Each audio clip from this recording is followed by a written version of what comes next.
Hello and welcome to the 7th episode of Thrive, your source for expert advice on mental health and well-being. Firstly, welcome back. It's been a long year for 2024 and here we are in 2025. So happy new year. Hope everyone had a great festive break. And in that, it's obviously time for those dreaded words, New Year's resolutions. So we want to explore the New Year, New Me mantra and sort of help you guys figure out ways to stick, to help your New Year's resolutions stick. And to do that, we have a guest you might be very familiar with, is our Chief Clinical Officer, Cate Page. Thank you for coming back on, Kate. My pleasure. Lovely to be here, Curtis. Yeah, brilliant. So I suppose if people missed our second episode, which I highly recommend going back and having a listen to, what is your role here at Converge? I'm the Chief Clinical Officer at Converge, so anything that's clinical and to do with quality of our service delivery sits with me. Yeah, brilliant. So, as I said, New Year, New Me. Let's unpack that. So, obviously, we're in the new year. It's 2025. Many of our listeners may have already set out or commenced their New Year's resolutions, or may not have even thought about it. But obviously, it's a very hot topic this time of year. So, what types of resolutions do you often see in practice?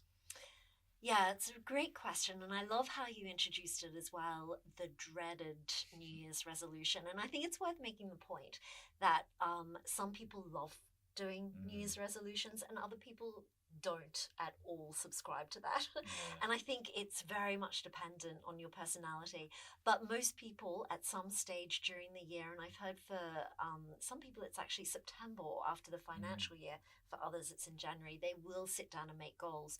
So I think if we're talking about that, some of the common goals or resolutions that are made often, unfortunately or fortunately, from the place where people think they're not good enough. So from a deficit, inadequacy kind of thing. Exactly. I'm eating badly, therefore I need to change my diet. I'm not exercising, therefore I need to run a marathon, etc.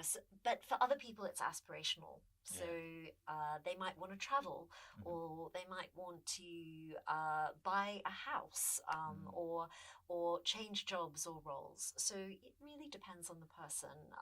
But yeah, a lot of it comes from people thinking that they're not good enough. Okay, yeah. So I suppose it has that underlying sort of intrinsic value, doesn't it? Where it's like, I'm inadequate, so I need to do something so big and bold that's going to really push me to be this sort of person. I know I don't want to speak for everyone else, but I'll speak for myself. I know like every year I try and make a New Year's resolution, and it normally falls to the wayside by February. And obviously for a lot of people, they are hard to maintain. So I suppose, why do people struggle to maintain and make New Year's resolutions stick? And I don't think you're alone there in any way whatsoever, Curtis, and I can relate to that as well. It's so hard mainly because people do that all or nothing thinking. So they go from perhaps a point of not doing anything to trying to be perfect and do it all. Yes. Whereas research shows really that it takes maybe just very small 5% retweaking of one's lifestyle or habits, 10% preferably if you're starting from a lower baseline, they can really see those great changes. And I think there's a great kind of saying that we overestimate what we can do in a day, but underestimate what we can do in a year. In other words, if we focus on what we can do incrementally over a year, we actually have a better chance of retaining those resolutions. So to go from nothing to everything is never a good idea. To go from nothing, or what is usually the case, something, to a little bit more is usually how people stick to those resolutions. I suppose it's that that sort of like marathon analogy kind of thing, like, I've not exercised all year, I'm now going to go run a marathon, and just think, okay, I'm going to go sign up for the Melbourne Marathon, or if Melbourne even has a marathon, but I'm going to sign up for a marathon and go and run it with little to no practice or effort. So I suppose, do you think it's that sort of thing is making our goals realistic? So you can have this objective, this big, grand objective that you want to achieve, but is it sort of distilling that into small goals, which I suppose you could look at that in every aspect of a New Year's resolution? Do you think that's sort of the best way to approach it? Absolutely.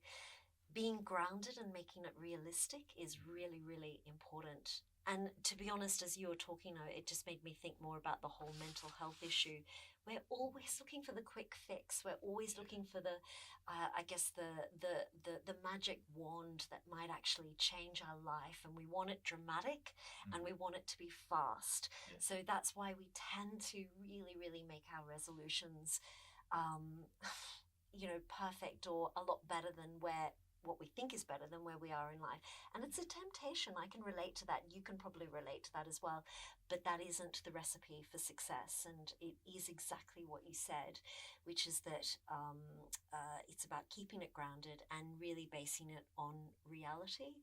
And I think, to be perfectly honest, probably some of the best models of goal setting or philosophy that helps with goal setting is Buddhism, because they really come from a very grounded reality of what actually life is about, and have really realistic expectations of what's achievable as well. Yeah, definitely.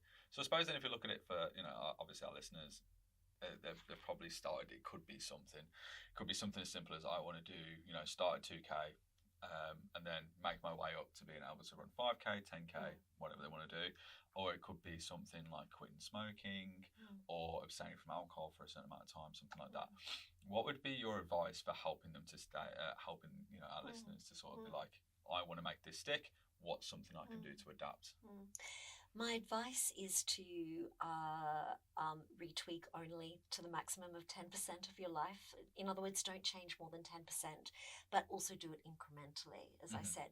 And by the way, I actually really support New Year's resolutions. I do it every year. It's more a point of reflection rather than calling it New Year's resolutions. It's stopping and thinking, how do I actually want to step into another new year and perhaps do things differently? So you don't necessarily need to use this terminology, but it is very much about not aiming for perfection and basing it on your reality. And if we're talking about, habits that are no longer working for us, such as potentially smoking and drinking alcohol, then it's a really positive thing to set goals around that. And once again, I would probably stress with things like that, support is really, really helpful. It's hard to do or change long-term habits on your own. So getting some support, either professionally or through a friend who might be doing it with you, or a community that might also support it, is really, really helpful and helps with our own accountability. So for something like alcohol, you might start with, if you drink every night, you might start with drinking every second night and doing every... Is that where that 10% comes in? Exactly. Or reducing it. But sometimes, depending on the levels of addiction, if you feel as though it's become an addiction, then it's easier to not drink at all for one night rather than just cut down. But once again, people can cut down from 2 glasses to 1 glass, and that feels like an achievement to them as well. For smoking, there's a lot of resources out there to help. And for some people, it actually... works better to stop completely and absolutely, and for others the more incremental approach will work. And there's a really, really interesting research study for people who are really stuck in quite serious addiction, that actually doing them all at once has much better success rate than one at a time. So for people who smoke and drink and want to give up both, they found that it's more successful for them to do it at once rather than give up the alcohol and then the smoking. Yeah, definitely. I know you've just we previously mentioned as well that we slightly about the mental health angle, and there's something I'd like to sort of unpack a little bit. Is obviously, we've talked a little bit about feeling inadequate and having those struggles, especially with people with addiction, where there can be a high mental illness association with it. What's sort of the best way for people to sort of navigate that aspect? Say they're going through really tough times, and these are things that they may use as advice to sort of help them get through those times, and then to just go cold turkey could, ultimately, see worse outcomes in the short term rather than the long term, which obviously everyone sees in the long term. It could be, it's obviously a great thing to do these things, but I suppose what would your sort of advice be for that side of people being able to take these New Year's resolutions, implement them, but not actually hinder their mental well-being either? Yeah, it's a really, really great point So I that know it's you're quite a making. loaded question. No, Yeah. it's really, really relevant, because I think what you're referring to there to some extent is that some of our strategies that we develop in life, some of our habits, which textbooks say are probably not functional, can sometimes be a response to trauma or something that's been hard in our life. Ross Fitzgerald, who's a fairly well-known Australian academic, once said that he would have died if he hadn't drunk before 26, and he would have died if he kept drinking after 26. In other words, alcohol worked for him until it didn't. And some of our addictive behaviors, our trauma responses that work for us in one particular way, until they don't. So once again, that's where support is critical, but also really, really knowing exactly what a realistic achievement might be, and to not be hard on yourself if you actually relapse. And I'm talking not just about alcohol or smoking or drinking or other serious addictions, it's diet as well. We saw a lot of that develop during COVID. A lot of clients who actually developed some poor eating habits, such as binge eating, for example, and what they actually benefit, or we see improvement when they might improve and eat better, but maybe they relapse for 1 or 2 nights, but not being hard on yourself for that relapse, and then just working or reworking what a more realistic goal might be will actually support recovery, rather than if you relapse, you give up completely. Why bother? Go back to the addiction. That all or nothing thinking is what traps people. And that's where I'd really be encouraging people to seek support. Yeah, because you can see that, kind of with like people, obviously, when trying to quit, say, drinking, having that relapse and then just thinking, oh, what's the point? But knowing that, it can take a number of tries, it can take a number of goes. So there are setbacks associated with these situations. You see all the time about people who quit smoking, they go back, they may last a few days, and then they open another pack, and they're like, something hard might happen, like, oh, okay, I need a cigarette. And then they go back to it, and then they try again and again and again, and then eventually something ticks that it actually works. I suppose, do you think that's being able to overcome those setbacks, or overcome those, those feelings of, I need this and I've let myself down because I've had it? Do you think that can be, being able to overcome those setbacks is one of the great ways of being able to maintain those New Year's resolutions? Absolutely. Being able to defeat our inner critic, the person our inner voice that criticizes ourselves constantly, is part is part of how we can keep our resolutions. And the only way we can do that is recognize that sometimes failing is as human as succeeding. In fact, probably more so. So relapsing is part of actually retaining, sustaining resolutions, because it's very rare to be able to be perfect. In fact, it's impossible. So a relapse is part of the maintenance and long-term resolution. So seeing it that way helps. Another really helpful way of looking at it, which is a totally different, I guess, frame of thinking, is coming from the point of view of how do you want to live your life, rather than what's wrong with your life that you want to fix, and actually asking yourself what it is that you, or how you want to live each day. And what we do, or what we do each day, is how we live our life. And there is actually an amazing meditation that I actually heard on a podcast the other day, and it's really, really helpful in this space, because it both taps into the need to be realistic, but also taps into the need of actually what do we need to do to live our life based on what our reality is. And it sounds quite dramatic, but it's a meditation by Stephen Batchelor, and it says, it's just the repetition of these words, recognizing that we're all human, that we have a short time on this earth. I am of the nature to grow old. I am of the nature to get sick. I am of the nature to lose people I love. I am of the nature to die. So how then shall I live? And that captures the realism of our time on earth, but also therefore really challenges us to think, how do I want to live my life based on the reality of us as human beings on this earth? Yeah, it's very poetic as well, isn't it, when you sort of think about it in that sense? Yeah, because I suppose when you sort of look at it that way, the imperfect nature of being human, shouldn't stop us from trying to achieve those goals. Perfectly said. Yeah. That's exactly right. It's part of the achievement of the goal. Yeah, definitely. Yeah, wow, that was brilliant. Thank you for bringing that along. But yeah, so I suppose looking at it more holistically now, rather than just the whole mental health angle of just maybe just flipping to a bit more of a positivity angle, I suppose, which also ties into obviously the resolutions of drinking, smoking, things like that. But it also might be, I want to say, like, my New Year's resolution is basically I want to learn how to play the piano, or I want to learn how to play guitar, or I might want to set a new career goal where I'm like, I want to be a manager by, say, 6 months' time, that kind of thing. Do you think that holding yourself accountable and setting small goals is the best way to achieve these resolutions? Accountability is critical, and unfortunately, to some extent, has become a dirty word,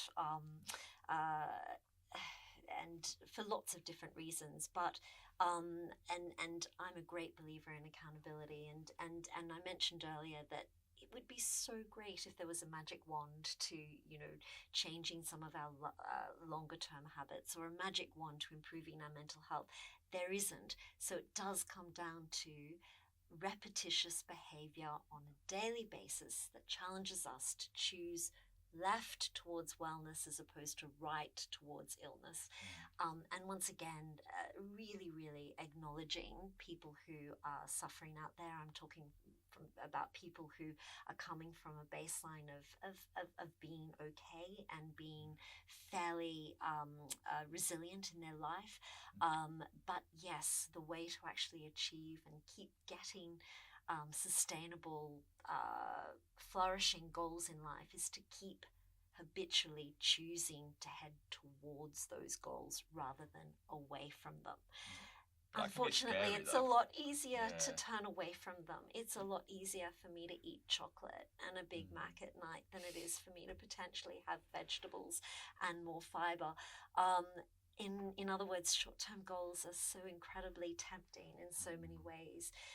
But it is that, neuroscientists talk about this. The more you actually choose or engage in the habit of choosing to go in a better, healthier direction, the easier it becomes, and the more automatic it becomes as well. But unfortunately, there is no other solution to retaining resolutions and also achieving mental health without daily accountability around choice towards them. And sometimes I worry that we're potentially, in today's day and age, over-identifying with our struggles when actually they're part of the human condition. Once again, I'm not talking about serious mental illness here, but in other words, they're not a reason to stay stuck with that identity or to make it part of our identity. Getting insight into what we're struggling with is a reason for us to know what we need to do to get better. So that's the approach that I really encourage people to do. Definitely. I know it's probably like lack of a better term, but do you think it's like that? Practice makes perfect. Keep practicing. Except trying. for the word perfect. I don't like that. Practice makes realistic contentment. Closely. Or, as close to perfect as it can be, I guess. So absolutely. And we see this time and time again in frontline workers. Those frontline workers, and we're talking about police officers, paramedics, fire people, very relevant. At this time of the year in Australia as well as overseas, what we're seeing, the ones that are sustainable, in other words, that don't suffer from exposure to constant traumatic events, the ones that actually fare better and are sustainable and have flourishing careers, 20 and 30 years, 40 years duration, are the ones that consciously choose to have a life outside of their work. But they also recognize that they have to force themselves to move into that space.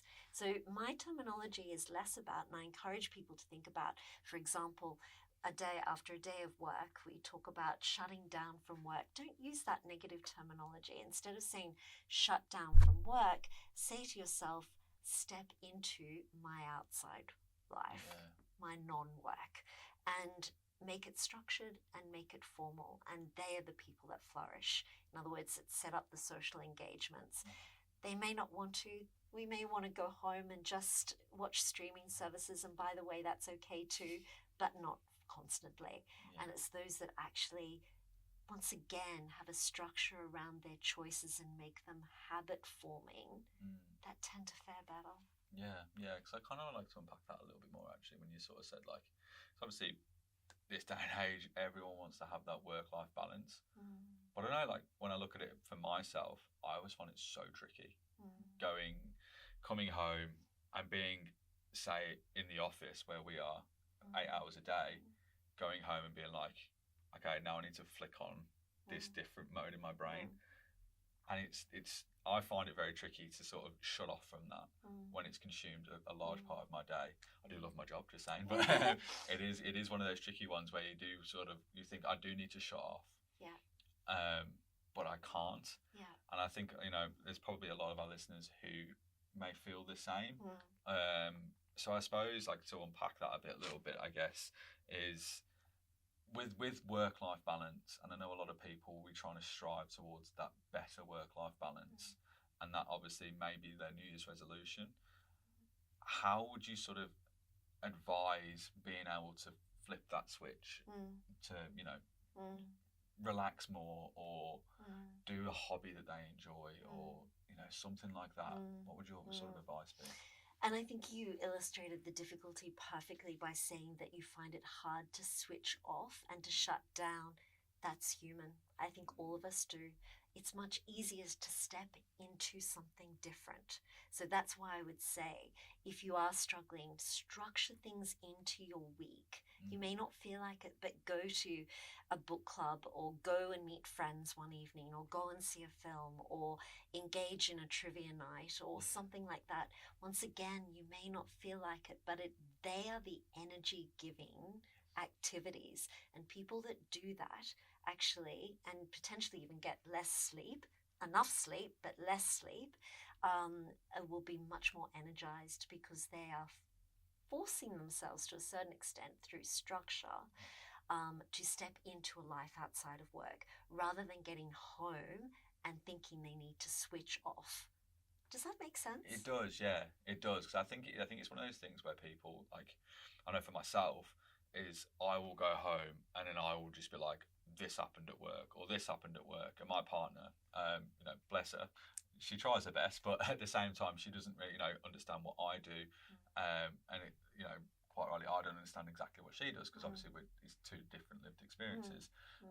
So I suppose being able to sort of have that mentality of, forcing myself to go to something, to have that extra, to sort of put yourself in that environment to feel more switched off. So you're more, I suppose distraction might be a good way of sort of saying it. It's distraction, but it's also living a life true to our and values. That practice as well. And it's living a life that has meaning, not to suggest that work doesn't. Work is a type of meaning, and the best type of work is value-driven meaning, at least a little, if you can find some component of your work that you can link to your values.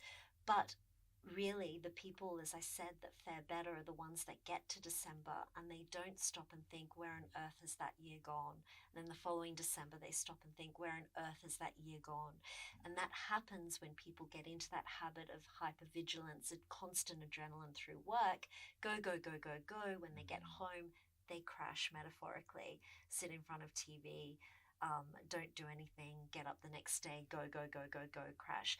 In other words, the people that don't get to that point and actually create meaning are the ones that might go, go, go during their day, might be hypervigilant, but then they engage in a meaningful activity that is completely separate to their work life.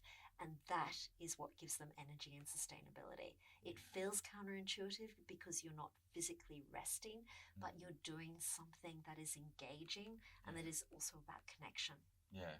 So I don't know if, like, a lot of people obviously feel this, but like when I sort of just lie at home all day and I do nothing, say on a Saturday, it's like my day of rest, I feel less restful than if I've actually gone out and done something. So I think that's a really key point that you just sort of said there. Yeah.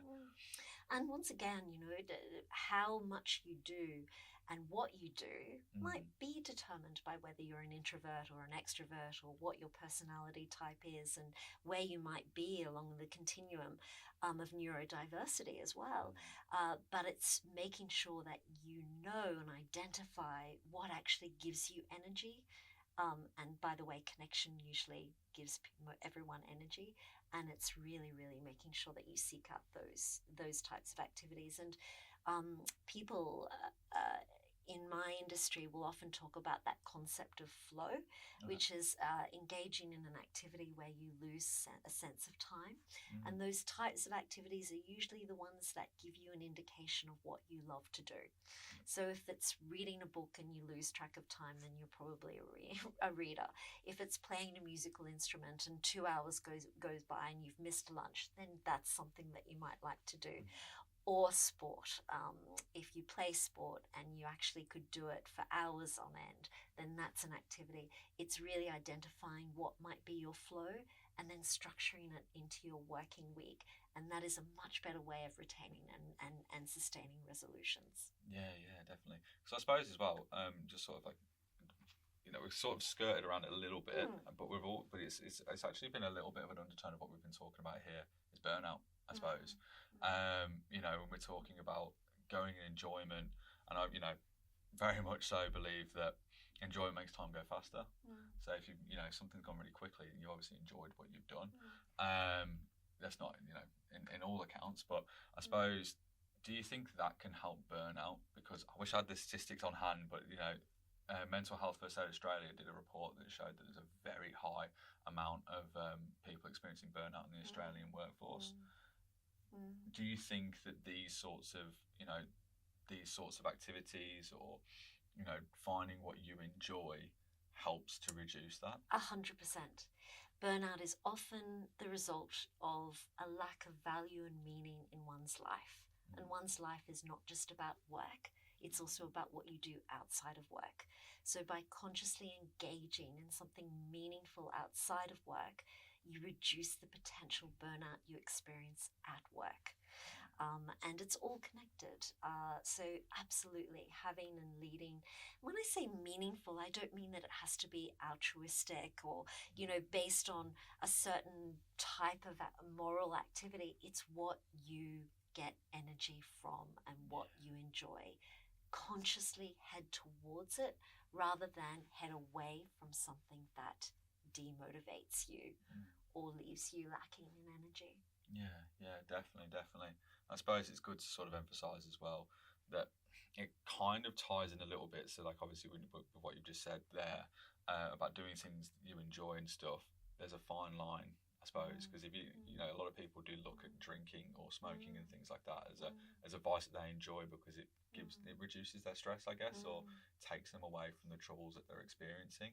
So, do you, like, what would be your advice for navigating that, I guess, which might be a very loaded question, but yeah. It's all about moderation and all about balance. So people that actually see their flow as going out with their friends and drinking at a pub, they might lose track of time, but that's usually because of the substance they're drinking rather than the fact that they're really connected and engaged. And what happens when you drink too much is you actually lose the meaning and you lose the connection. You become completely in your own head. And that's not actually what we're talking about in terms of sustaining resolution. Once again, there are no, and this is the other really important point about mental health as well, is that to think of it as a black and white scenario or resolutions as I'm either keeping them or not keeping them, as we discussed earlier, is really not going to help you. It's usually a fine, wobbly line between just keeping the balance, and some of it will involve connecting with mates over a couple of glasses of wine or beer at a pub or a trivia night or something else, and that's really, really important and sustainable and absolutely meaningful, and will help with both the connection as well as the sustainability of our well-being. Yeah, because I suppose to draw home, like what you were saying, is that this process isn't like binary or linear. Correct. It's very correct up and down. you know, Correct. on a different curve Correct. kind of thing. Yeah. And the realistic way of looking at work life is that we will never ever achieve everything that we want to on our to-do list. And if we get obsessed with our to-do list, and that becomes the meaning of our life or measurement of success, that's where we'll be doomed from a resolution perspective. Move away from the need to tick off things on a to-do list and head towards things that feel meaningful and engaging and energy giving. That doesn't mean that we can avoid the to-do list, absolutely not. But what we can avoid is the mindset that success is only if we achieve everything on that to-do list. Yeah, definitely. I suppose I know we haven't got too much time left, but there's a couple of little points I wanted to sort of talk about. Obviously, with what you were just talking, sort of sparked an idea. Is I suppose, what would you sort of suggest for people who may get a little bit obsessed with their resolution? I think, you know, some people may be like, I need to run this marathon, so I'm going to shut everything else out in my life. I know I keep going back to this marathon analogy, but I need to shut everything else off. I can't go and do this, or I can't go and see this friend. Every single day I have to go and run 5Ks, and when they're after it, they're exhausted, they want to go to bed, and it just goes in this loop where it becomes more of a negative behaviour. What would you sort of suggest for people who may be in that phase or heading into that phase in the new year? It's a complex area, Curtis, because I don't want to dismiss the fact that for a lot of people, and there's been a lot of articles about this, that more and more young people are engaging in marathons and strenuous kind of exercise activity, and that's a positive thing. In other words, it's better than developing a smoking or alcohol addiction. But it's complex. Once again, it's that thin, wobbly line. It's ensuring that it works and that we avoid that line, which beyond it stops working for us. So actually becoming obsessed or heavily engaged in an activity that is healthy for our body and mind is not such a bad thing. But losing connection with the people that we love and care about in the pursuit of this one activity might be a bad thing. So usually a successful I shouldn't use the word successful, a sustainable life with reasonable mental health involves a balance, but it usually always involves connection with people. And of course, if you're on your own, or that you've moved interstate and you don't know anybody, or you've gone through a separation, actually engaging in a marathon or engaging in something, might be new people, that kind of thing. Correct. So it's making sure that you can see the positives of quite a few things. And by the way, for people who do experience very fast-paced working life, that are hypervigilant for a lot of the time, such as frontline workers, it's critical for them to do some type of exercise every week in order to physiologically mitigate against that increased hypervigilance. But in terms of obsession, once again, it's just having your eye on it and keeping on asking yourself, is this still working for me and for the people around me? Yeah, definitely. So I suppose to draw home your point there is sort of having that goal, but having the balance at the same time, and recognising there's a lot of great things, but there can be sort of, I don't want to say negative, lack of a better term, sort of negative sides to it, but recognising that they may occur, and then understanding and keeping an eye on that. Exactly. And this is where self-reflection becomes such an important part of mental health as well. Just asking yourself the question, is this continuing to work for me? And if not, why? And that doesn't mean you stop it. It might mean that you introduce something else. Yeah, definitely. Because I think it's one of those things where, you know, making a slight adjustment may help you achieve those goals in the longer term, rather than sticking to what's going on and something just isn't working. Yeah, exactly. So I guess finally, my last question, what additions can people make to their lives to ensure they lead the lifestyle they want? So that could be swapping unhealthy foods for healthy foods, or looking at different career progressions, or you know, maybe wanting change but not knowing what change they want, and then identifying that. So I suppose, what sort of additions can people make in their lives to achieve those goals that they're yearning for? I guess that just in summary, a lot of what we've already discussed, which is perhaps getting a support person to help you set some of those goals. Where do you want to be in 5 years' time, for example? Some people will have success with that. Other people don't want to know where they will be in 5 years' time. So it's working with what works for you, but usually some kind of incremental breaking down of what you need to achieve, as you mentioned earlier, in order to get that final goal. So to take an example, when people have come to me for counselling and have wanted to look at alternative jobs or an alternative career, I've really moved them away from thinking about what might be the next perfect job that they step into, because there's really no such thing. Career progression happens with small stepping stones, and the next step is where you take the step onto the stepping stone, and that water might feel a little bit warmer than where you are, but still a little bit cold in other areas. So then you move on to, but it'll inform the next stepping stone that you need to take, and the next stepping stone. So don't ever go from one job or one habit to a perfect one. Know what stepping stones go in between, and know that it involves relapses and some cold water, to use that analogy. It won't always be warm water, but it will always teach you where you need to head in the next direction in terms of getting what you want. Definitely. And I suppose as well, it's one of those topics, I guess, that we always talk about, is that sleeping, getting enough sleep, exercise, eating well, and a plethora of other things are integral for a healthy mind and feeling mentally resilient and mentally fit. So definitely, I think a lot of what you went through, Kate, has been absolutely fantastic, and you really give us a lot of guidance and helps us all, including myself and hopefully the listeners as well, to go ahead and achieve those goals. And yeah, we hope that you all feel equipped and ready to take on 2025 head on. But as always, if we're your workplace wellbeing provider, which obviously we talked about before, you were talking about having a support person. If we're your workplace wellbeing provider, we're always available 24/7, anytime, anywhere. So give us a call, jump on our website and book an appointment, or head to the Converge app to book an appointment there as well. Thank you so much, Kate, for coming back on. It was a great episode, very insightful, and yeah, I really enjoyed it. And Happy New Year, everyone. I hope you had a great festive break, and we look forward to coming again next month with the March edition of Thrive. See you soon.